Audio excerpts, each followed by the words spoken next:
Erin, I have a poll I want to read you. You sound like the subject line of a Democratic Party fundraiser email.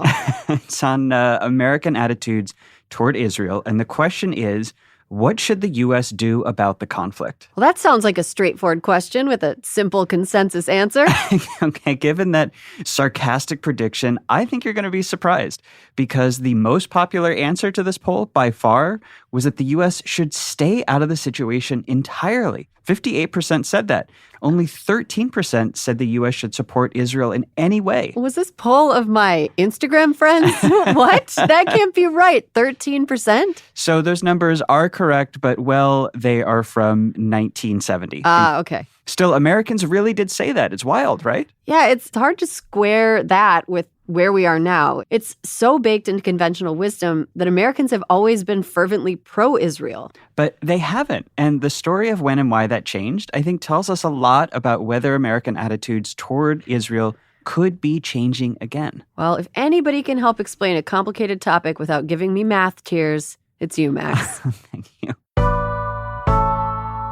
I'm Max Fisher. And I'm Erin Ryan. This is How We Got Here, a new series where we explore a big question behind the week's headlines and tell a story that answers that question. Our question this week has to do with the student protest over Israel's war in Gaza. Free Palestine! Free, free, free Palestine! Free Palestine! Free, free Palestine! We wanted to do an episode about what has been a profound shift in attitudes toward Israel-Palestine among younger Americans. But we did not want our question to be, why are young people becoming more opposed to U.S. support for Israel? Right, because the answer is obvious. Israel has killed 35,000 Palestinians since October, mostly civilians. It's displaced hundreds of thousands, leveled cities, all with U.S. weapons and support. So it's not mysterious why people would be opposed to that. Why do you feel so passionately about being here, even though the police are telling you to leave? Because we know that we're on the right side of this right now. Are you scared? No. I think that the children in Gaza are more scared than I am. That's from a Sky News interview. What's curious about this isn't that young people are getting more critical of Israel. It's that older people aren't, at least not to the same degree. Right. They've moved a little, but there's still a pro-Israel tilt among Americans over 35 and especially over age 50. But there is a big and growing generation gap here. So our question this week, why are middle-aged and older Americans persistently pro-Israel? And the story we want to tell you is about how that came to be in the first place, because it was not always that way. Well, sure, you just read out that poll from 1970 when only 13% of Americans wanted the U.S. to support Israel. So clearly something's changed. And those numbers were pretty typical of the time. In 1975, U.S. support for aiding Israel actually dipped to 5%. Wow. Well, it might be some Vietnam fatigue there. That's true. And the timing of that 1975 poll is telling because just 2 years earlier, the U.S. actually had aided Israel in a war it fought with Egypt and Syria. So this wasn't some hypothetical. Washington cared about Israel because it saw it as, a foothold of American influence in the Middle East during the Cold War. But American voters were really not interested. An American president aiding the Israeli military over the wishes of his supporters. Where have I heard that before? Although one difference is that unlike those Americans today who are critical of Israel over things like its occupation of the Palestinians, Americans back then were more just indifferent. Is it even really America if people aren't screaming at each other about Israel? I scream, you scream, we all scream about Israel. We do. Okay, well, to give you an example, like one set of surveys in the 50s and 60s, pollsters asked Americans to rate how they felt about Israel on a scale from -5 for most critical to +5 for most positive. I feel like today Americans would be all +5s and -5s. Right, but back then, almost everyone was between a -1 and a +2. So Americans were mostly pretty indifferent. And that's held true really for most of Israel's existence. A poll from 1948 taken just before Israel's founding found that only 28% of Americans said they sympathized with the Jews in the territory, another 11% with the Arab populations, and 44% said neither. Neither. Wow. Okay. But clearly Americans are not indifferent anymore about Israel or about the Israeli-Palestinian conflict. No, I think it's fair to say that for most of our lives, it's been one of the most contentious issues in American politics. It is famously the thing you don't bring up at Thanksgiving or parent-teacher conferences, for that matter. Wow, that sounds like a hard-learned lesson. When I was getting into journalism, I had it drilled into me. This is the trickiest thing you could write about because it was so complicated and fraught, which in retrospect, I actually don't think is true, but it's what people said. Like, here's a Daily Show clip from back in 2014 that kind of exemplifies this. Look, obviously there are many strong opinions on this issue, but just merely mentioning Israel or questioning in any way the effectiveness or humanity of Israel's policies is not the same thing as being pro-Hamas. So you're against murdered children? Free Gaza! Free Palestine! Okay, to review, contrary to what you might have been told, Americans have not always cared about Israel.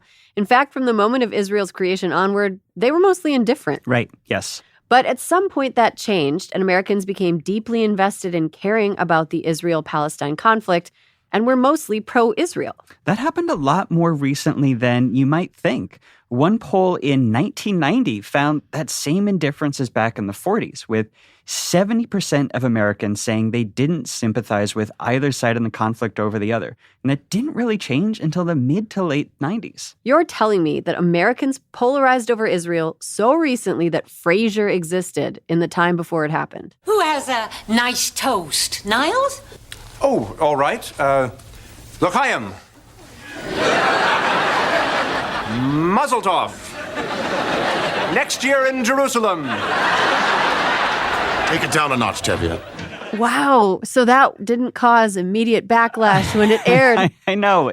So it really helps to show that up through the 90s, caring or talking about Israel was seen as something that was really mostly just for religiously observant Jews. And evangelical Christians. Yeah. When you were quoting those older polls with 10 or 20% American support for Israel, that was presumably mostly American Jews and evangelical Christians. Yeah, and these two groups are important because they kind of set the norms for how Americans talk and think about being pro-Israel once that position later became mainstream. Right. Most people today who are pro-Israel are neither Jewish nor evangelical. The two biggest predictors today for being pro-Israel actually being older and being conservative. But the evangelical rationale for Zionism has since become really important for shaping what it means to be pro-Israel in America, because evangelicals drove so much of the political advocacy around Israel back in the 80s and 90s. And the evangelical case for supporting Israel is scarily uncompromising. Yeah, they see it as a matter of religious prophecy that Jews should control the land, which means they believe Israelis have to be made to prevail over Palestinians no matter what. Here's James Inhofe, who at the time was a Republican senator from Oklahoma, giving a speech to the Senate in 2002. I believe very strongly that we ought to support Israel for its right to the land, and this is the most important reason, because God said so. As I said a minute ago, look it up in the book of Genesis. It's right up there on your desk, Mr. President. This is not a political battle at all. It's a contest over whether or not the word of God is true. And he was replaced in the Senate by a man whose first name is Mark Wayne. One of our faves. Yeah, one of our faves. The part of this he's not telling you about is that according to evangelical prophecy, Jews need to control Israel so Jesus can come back and take all the Christians away to heaven and leave everybody else to be tortured on earth for 7 years. Cool. With most of us eventually succumbing to the Antichrist and being sent to hell. Cool. So as a secular Jew, that would not be my preference? Yeah, we don't talk about this enough, and it's extremely fucked up. Well, anyway, again, all of this is actually pretty recent. Evangelicals getting involved in pro-Israel lobbying or really getting involved in politics generally. Just as an example, in 1976, half of evangelicals voted for Jimmy Carter. Yeah, it was Jerry Falwell and Pat Robertson who led the evangelical takeover of the Republican Party in the 80s and 90s, mostly as a reaction against social issues like abortion and LGBTQ rights. One stat I found interesting on this, in 1993, less than 7% of House Republicans personally identified as evangelical, and by 2015, that was up to 36%. So what you're saying is that evangelicals radicalized around Israel over religious prophecy, but at first they didn't act on it politically. Until starting in the 90s, evangelicals got deeply involved in Republican politics. They were motivated by social issues, but they brought their Israel obsession with them. So that became part of the party line as evangelicals took it over. Right. Here's a video from 2011 recorded by an evangelical pastor named John Hagee. The man, the church, the nation that blesses the state of Israel, the Jewish people, will be blessed beyond measure. That's God's promise. There will come a day that it's important for Christians to speak up and stand up in defense of Israel and the Jewish people. Okay, so this guy is not like a friend to the Jews. I know this guy is a hellfire and brimstone charlatan who is famous for some anti-Semitic viewpoints, like the Holocaust happened because the Jews disobeyed God. Whoa. Yes, he's gotten in trouble for saying that. I can see why. And that the Antichrist will be a, quote, partially Jewish homosexual. Okay, based. Like Hitler was. He has called Hitler a half-breed. He is not. He is not a friend of the Jews. Not good for the Jews. Not invited to the Seder in any way, shape, or form. I am not comfortable with the idea of him watching my plants, much less influencing international politics. Well, he's important for this story because Hagee founded a Christian Zionist group called Christians United for Israel that became highly influential on the right. Like, that was his case to Republicans. And as all of this is happening, there's something forming within Washington that gets informally referred to as the bipartisan consensus. I know it's about Israel, but I hear the 1990s and Washington bipartisan consensus, and it makes me think homophobia and austerity. Basically, both parties agreed that U.S. foreign policy should favor Israel as a fellow democracy and a strategic ally against countries like Iran and Iraq. What could be more American than propping up one problematic ally as a check on other former problematic allies turned enemies? Yeah, you got it there. The D.C. consensus on Israel does have a big caveat, though, for the Israel-Palestine conflict. Both parties agree that, yes, we should send Israel aid and guarantee its security, but we should also fund and support the Palestinian Authority in the West Bank and Gaza, and we should pressure both sides to reach a two-state peace agreement. It's hard to give Washington too much credit for this since, it didn't work. Yeah. And Israel got away with so much intransigence on the peace process for so long. Oh, for sure. My point is just that the politics of Israel and Palestine used to look very, very different in this country. It was seen as like a wonky foreign policy issue that got a lot of engagement from a couple of interest groups and otherwise wasn't something that people much cared about. So we know when that changed at the end of the 90s, but why did it change then? Well, today, our fellow citizens, our way of life, our very freedom came under attack in a series of deliberate and deadly terrorist acts. But they have failed. Our country is strong. A great people has been moved to defend a great nation. We will make no distinction between the terrorists who committed these acts and those who harbor them. Wow. Everything goes back to 9/11, doesn't it? It really does. And just a quick note on that, we edited together a few different lines from different points in Bush's speech just to remind you that America sort of collectively snapped after September 11th. An event that, of course, had nothing to do with the Israel-Palestine conflict. Not directly, no, but almost immediately they became linked in American minds. And a big reason for that was that at that moment, Israelis and Palestinians just happened to be locked in a period of very intense violence called the Second Intifada. Here's a retrospective on that from an Israeli outlet called I-24 News. Suicide bombings, a lynching, targeted killings, and fierce military campaigns. Horrible memories of the Second Intifada, which broke out 20 years ago and brought relations between Israel and the Palestinians to a new low. Just so people know, Intifada is the Arabic word for uprising. Here it refers to two Palestinian uprisings against the Israeli occupation through things like marches, protests, and armed violence. The second of those broke out in 2000. The full story is, of course, complicated. Just know that it was a few years of extremely heavy fighting, including many Israeli military attacks on Palestinian communities and Palestinian groups setting off bombs in Israeli cafes and buses. This has become kind of a famous case study in media bias because coverage tended to privilege Israeli perspectives and the harms to Israeli civilians over those to Palestinians. So even though 3 times as many Palestinians died as Israelis, Americans often perceived it as something happening mostly to Israelis. Yeah, and the point is that the story dominated American nightly news for a solid year before September 11th. These images of bombings and civilians being pulled from rubble.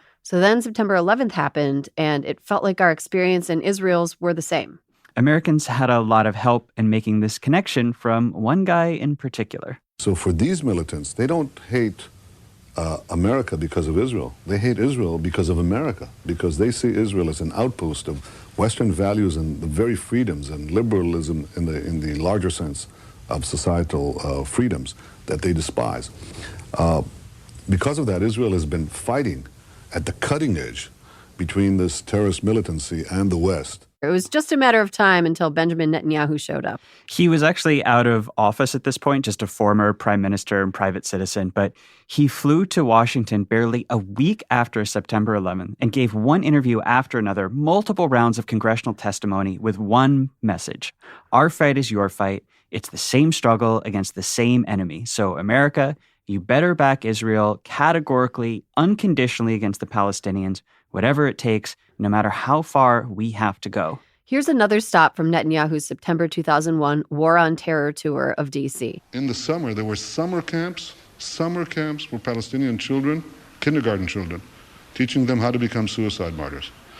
If I can tell you one thing about the terror network, it is this. The success of the terrorist in one place and the terror network breeds, I would say, emboldens terrorists everywhere. As this was happening, the violence of the Second Intifada was still filling Americans' TV screens every night, alongside the invasion of Afghanistan and Bush's speeches about an axis of evil. Al-Qaeda and the architects of the September 11th attacks did also, for their own reasons, encourage the world to see a link between their attacks and Israel. So it all started to feel linked for Americans, even if it mostly wasn't.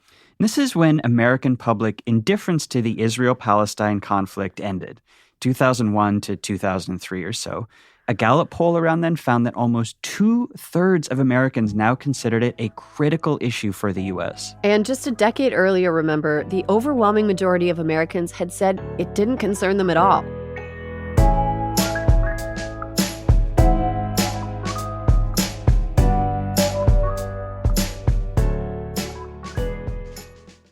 What a Day is brought to you by Ulta Beauty. This AAPI Heritage Month, Ulta Beauty is celebrating the joy of belonging to a community composed of intricate connections, belonging to our past and our future, to the heritage and birthright that is beauty. Ulta Beauty shines a light on the AAPI community, passing the mic to brand founders and creators to tell their stories centered on heritage, joy, and beauty. They carry AAPI-owned and founded brands like Live Tinted, Peach and Lily, Glamnetic, Tree Hut, and more. Shop AAPI-owned and founded brands at Ulta Beauty stores and Ulta.com. What a Day is brought to you by Ramp. We are all looking for ways to simplify our finances. Isn't that the truth? Isn't that true? Lord, tax week, man. That is why there's Ramp. Ramp is a corporate card and spend management software designed to help you save time and put money back in your pocket. Two things we love to do. Love that. With Ramp, you are able to issue cards to every employee with limits and restrictions and automate expense reporting so you can stop wasting time at the end of every month. Wow. This is huge. Yeah. Ramp is super easy to use. Get started and start making payments in less than 15 minutes. And now get $250 when you join Ramp. Just go to ramp.com/WAD, ramp.com/WAD, ramp.com/WAD. Cards issued by Sutton Bank and Celtic Bank, members FDIC, terms and conditions apply. What a Day is brought to you by Fast Growing Trees. Fast Growing Trees is the biggest online nursery in the U.S., with more than 10,000 different kinds of plants and over 2 million happy customers. They have everything you could possibly want, like fruit trees, palm trees, evergreens, houseplants, and so much more. Plus, Fast Growing Trees makes it easy to order online, and your plants are shipped directly to your door in 1 to 2 days. And along with their 30-day Alive and Thrive guarantee, they offer free plant consultation forever. We love Fast Growing Trees here. I keep telling you that the mini plants that I've gotten from these folks are yet hanging on. And that's not because I have a green thumb, okay? This spring, Fast Growing Trees, they have the best deals online, up to half off on select plants and other deals. And listeners to our show get an additional 15% off their first purchase when using the code WAD at checkout. That's an additional 15% off at fastgrowingtrees.com using the code WAD at checkout. Fastgrowingtrees.com, code WAD. Offer is valid for a limited time. Terms and conditions may apply.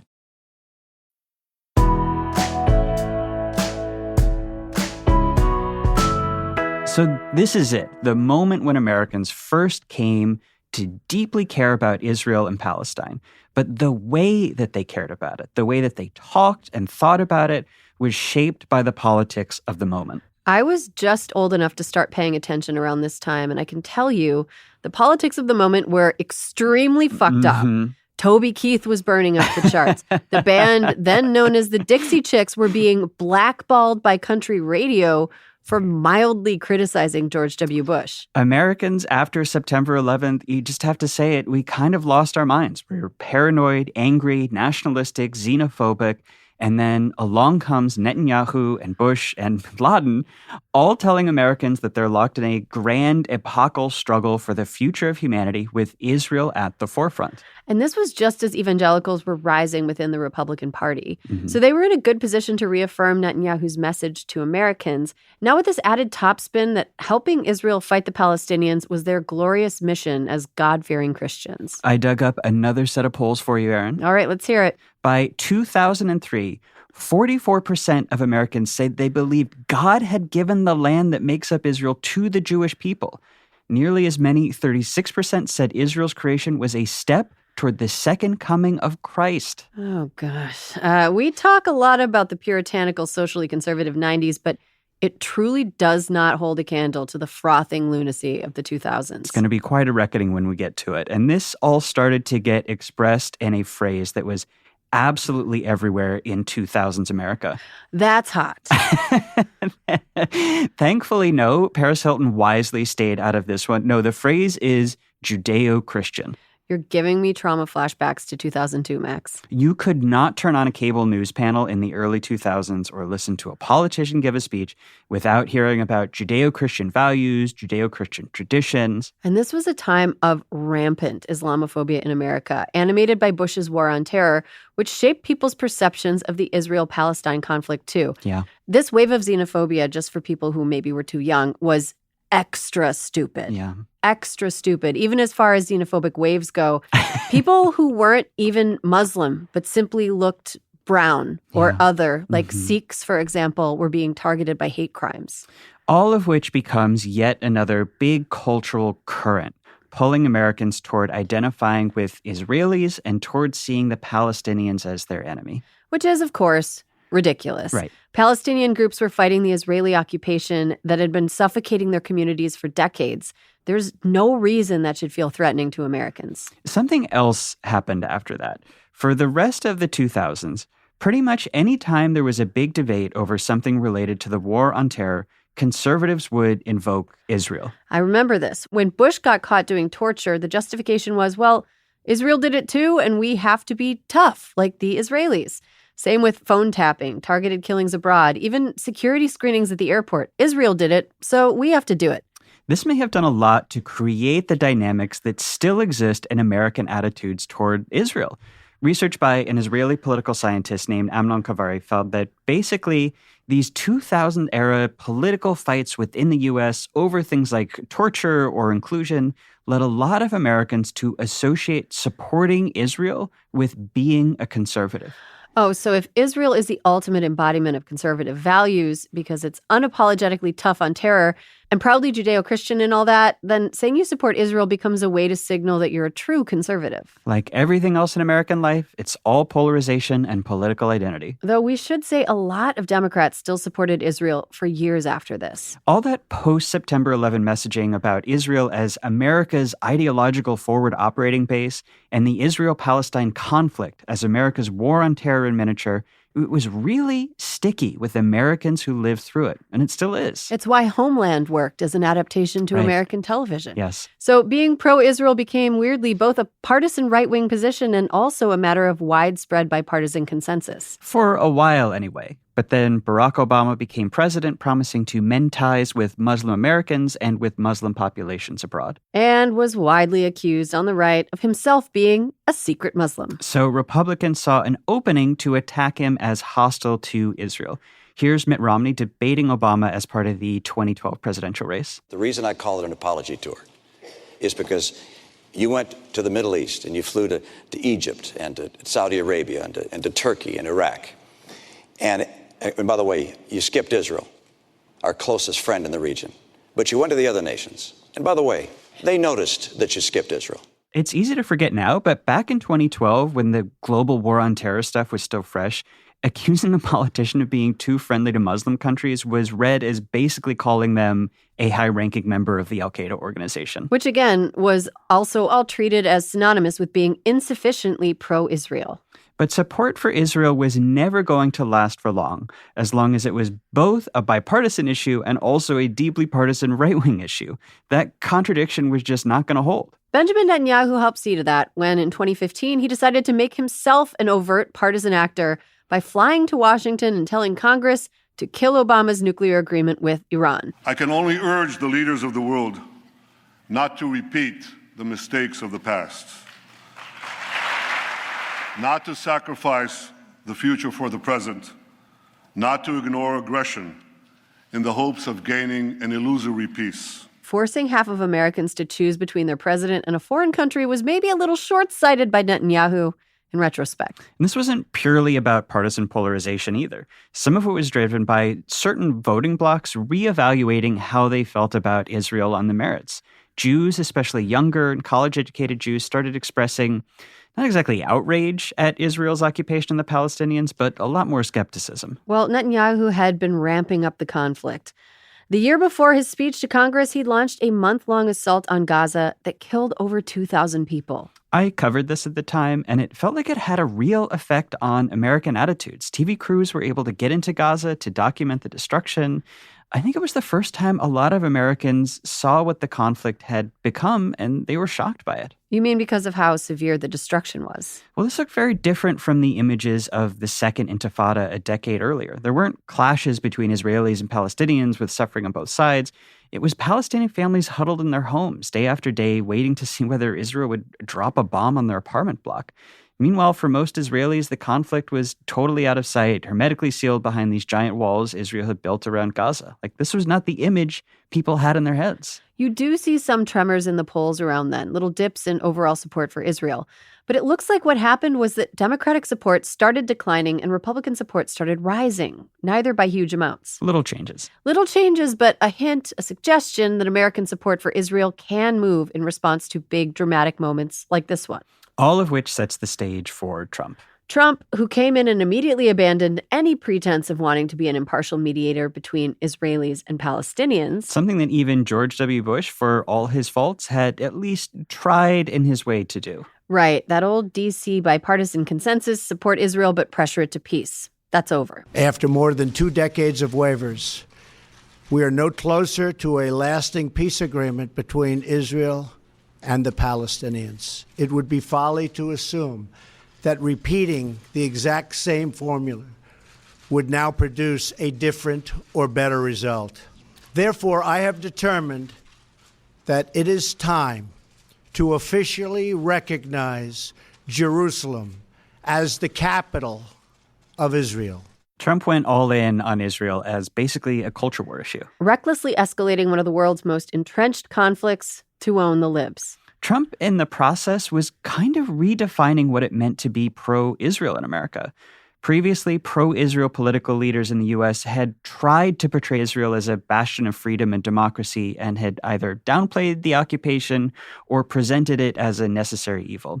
Now, Trump was presenting Israel's occupation of the Palestinians as something that Israel and America should be proud of. He was holding up Israel as a symbol, not so much of democracy, but this kind of ethno-nationalist brute force domination. In fairness, Netanyahu has also been increasingly presenting Israel as a symbol of ethno-nationalist brute force domination. Israeli lawmakers have passed a law declaring the country the, quote, nation state of the Jewish people. The law says only Jews hold the right to exercise the national self-determination in Israel. And critics say it's a betrayal to the country's Declaration of Independence, which ensured equal rights to all of the country's residents. That was a CBS News clip from 2018 on one of what's been a series of steps from Netanyahu's government eroding things like legal rights for minorities and the country's Supreme Court. Yeah, pulling Israel toward the kind of quasi-authoritarianism that you see in places like Turkey or Hungary. and that Trump and his supporters would really like to see happen in America. For a while, millions of Israelis were regularly protesting Netanyahu, demanding he step down. So again, just like back in 2001 and 2002, Israel was showing up in lots of nightly American news broadcasts. Mm-hmm. And also like in 2001, what was happening in Israel felt to a lot of Americans like it was connected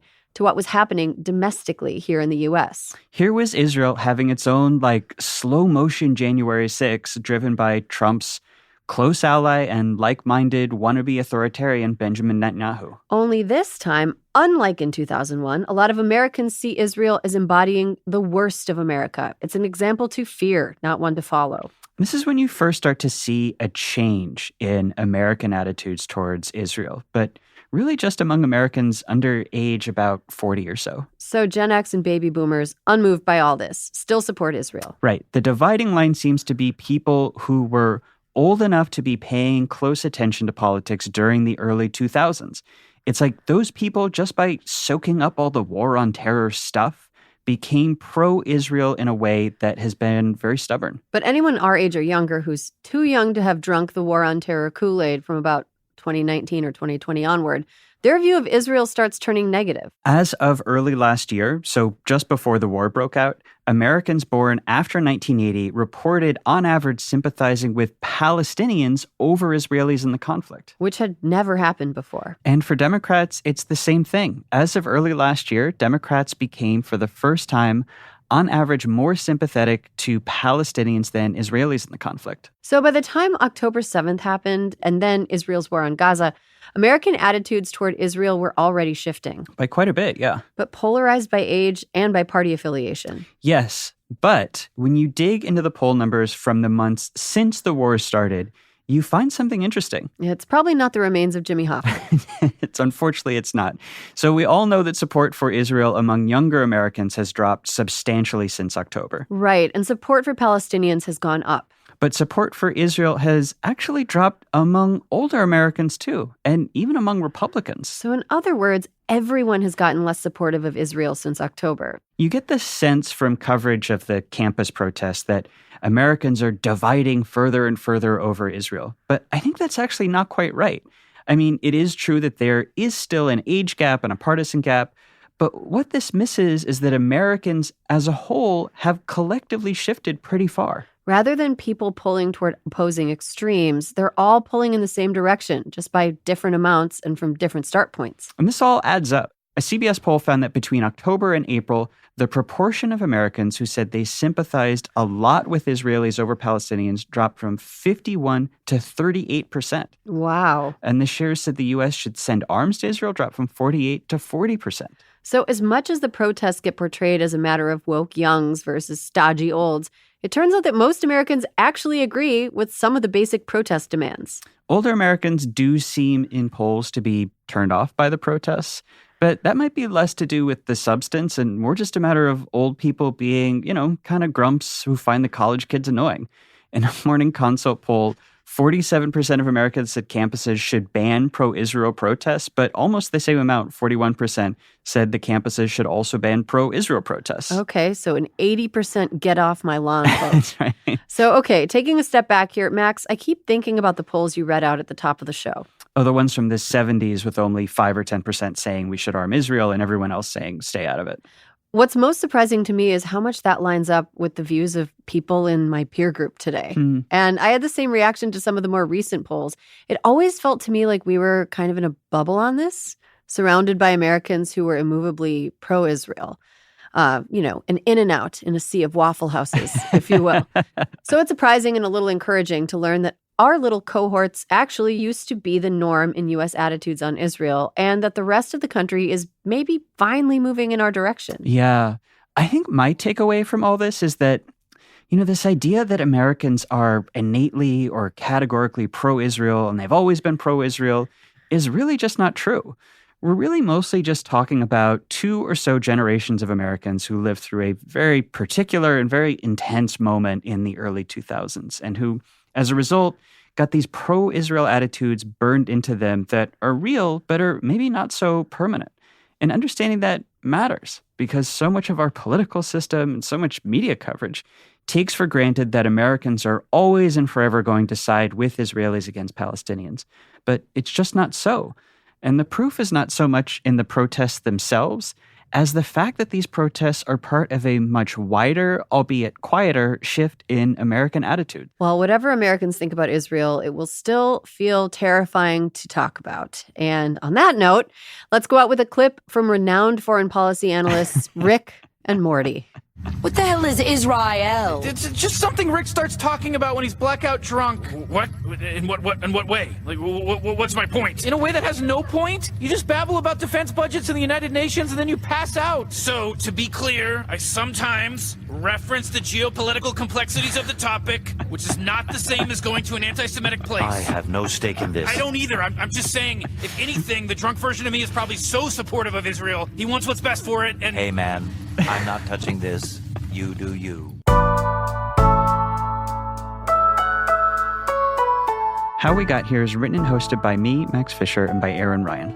It's produced by Austin Fisher. Emma Illick-Frank is our associate producer. Evan Sutton mixes and edits the show. Jordan Cantor sound engineers the show. Audio support from Kyle Seglin, Charlotte Landis, and Vasilis Fotopoulos. Production support from Adrian Hill, Leo Duran, Erica Morrison, Raven Yamamoto, and Natalie Bettendorf. And a special thank you to What A Day's talented hosts, Tre'vell Anderson, Priyanka Arabindi, Josie Duffy Rice, and Juanita Tolliver for welcoming us to the family.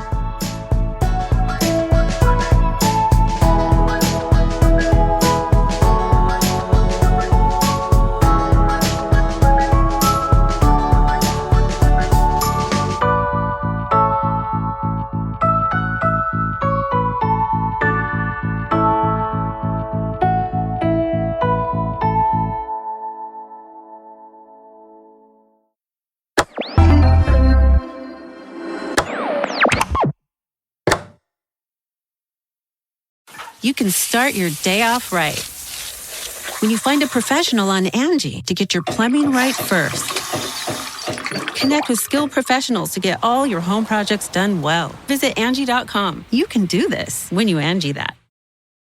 Why are smart businesses graduating to NetSuite by Oracle? Because NetSuite eliminates the expense of multiple business systems by consolidating your operations together into one. NetSuite is the #1 cloud financial system, bringing accounting, financial management, inventory, and HR into one platform and one source of truth. NetSuite reduces IT costs because it lives in the cloud with no hardware required, so you can access it from anywhere. You cut the cost and headaches of maintaining multiple systems because you've got one unified business management suite. Bringing all your major business processes into one platform improves efficiency, slashing manual tasks and errors. Over 37,000 companies have already made the move, so do the math. You'll see how you'll profit with NetSuite too. And now, by popular demand, NetSuite has extended its one-of-a-kind flexible financing program for a few more weeks. Just go to netsuite.com/podcast25 for more information. That's netsuite.com/podcast25.